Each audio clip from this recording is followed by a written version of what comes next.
I want to talk about Bitcoin and the cryptocurrency market. You all were one of the first, or the first, kind of traditional Wall Street asset management firm, not only to openly talk about it and highlight your maybe cautious optimism towards the asset, but also to actually buy Bitcoin specifically. Mm-hmm.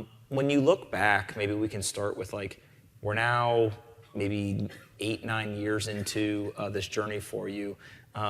Other than being able to say you were right, what else would you kind of look back and say that were lessons along the way that you've taken in kind of embracing Bitcoin and the rest of cryptocurrency so early?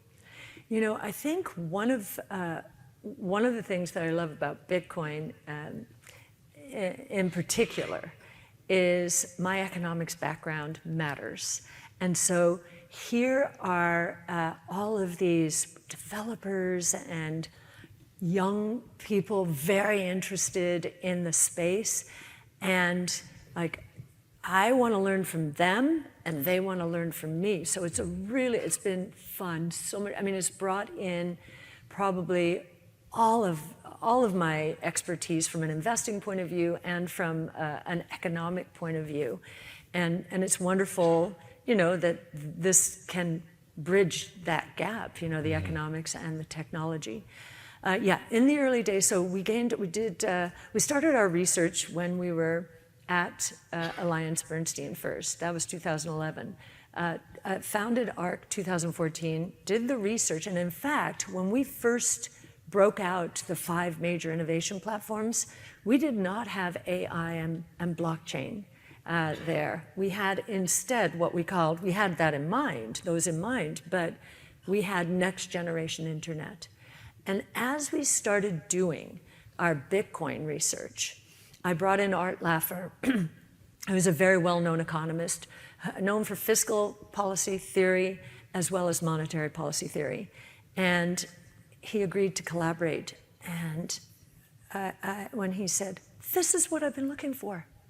Ever since we went off the gold exchange standard in 1971, a rules-based global monetary system." And I said, "Oh, wow, how big could this be?"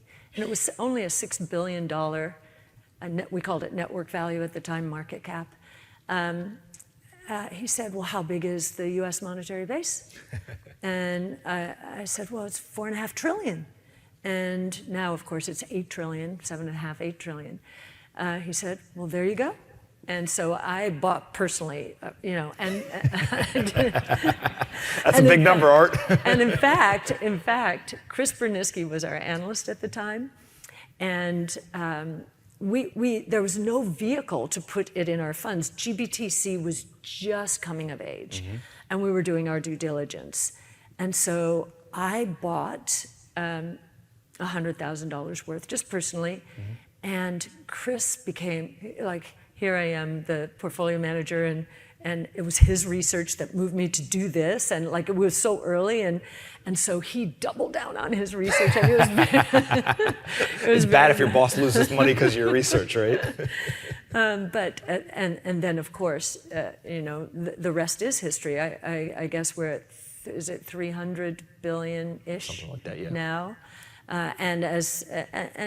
and many people know that we think that's 300 billion in market cap or network value at $24,000. And we have in big ideas, again, our forecast for 2027, I think, is around 650,000, and beyond that, 1.5 million.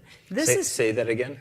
In the big ideas research that you guys published, what are the 2 numbers? The 2 numbers we have our base case is roughly 650,000 for 2027. Now that has come down. We were using 1 million plus 4 or 5 years out, but because we've had the debacles associated with centralized, opaque institutions, mm-hmm.